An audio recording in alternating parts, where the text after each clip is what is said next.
உங்களது சிந்தனைகளை மாற்றினால் வாழ்க்கை மாறும். பிரச்சினை வாழ்க்கையில் இல்லை, நமது சிந்தனையில்தான். வரலாற்றை பாருங்கள். உலகை மாற்றிய பலர் முதலில் தங்கள் சிந்தனையை மாற்றியுள்ளார்கள். சோக்ரடிஸ் கூறினார், உன்னை அறிந்தால் உலகை அறிய முடியும் என்று.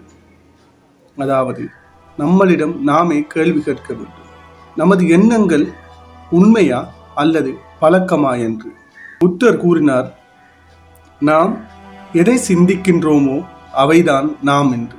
ஒரு தவறான சிந்தனை நாளை தவறான வாழ்க்கையை உருவாக்கும். ஒரு நல்ல சிந்தனை நல்ல எதிர்காலத்தை உருவாக்கும்.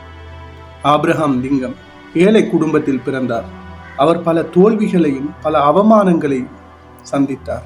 ஆனால் அவர் கூறுவதோ, என்னை தோற்கடித்தது எனது சூழ்நிலைகள் அல்ல, அவைகளை நான் எவ்வாறு நினைத்தேனோ அவைதான். அப்படியானால் நமது சிந்தனையை எப்படி மாற்றுவது? முதலாவது, நம்மிடம் நாமே கேள்வி கேட்க வேண்டும். நான் இப்படி நினைப்பது உண்மையா அல்லது பயமா, பழக்கமா? இரண்டாவது, ஒப்பீடு. மற்றவர்களுடன் ஒருபோதும் ஒப்பீடு செய்யாதீர்கள். ஒவ்வொருவருக்கும் ஒவ்வொரு பாதை. ஒப்பீடு என்பது ஒரு விஷமாகும். 3, நல்லதை சிந்தியுங்கள், நல்லதையே பேசுங்கள். என்னால் முடியும், நான் முயற்சி செய்கின்றேன், நான் வளர்கின்றேன்.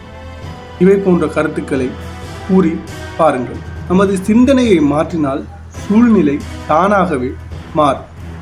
உலகை மாற்ற நினைக்காதீர்கள், முதலில் உங்கள் சிந்தனையை மாற்றுங்கள். இதனை உங்கள் நண்பர்களுக்கும் பகிருங்கள். விரைவில் மீண்டும் நான்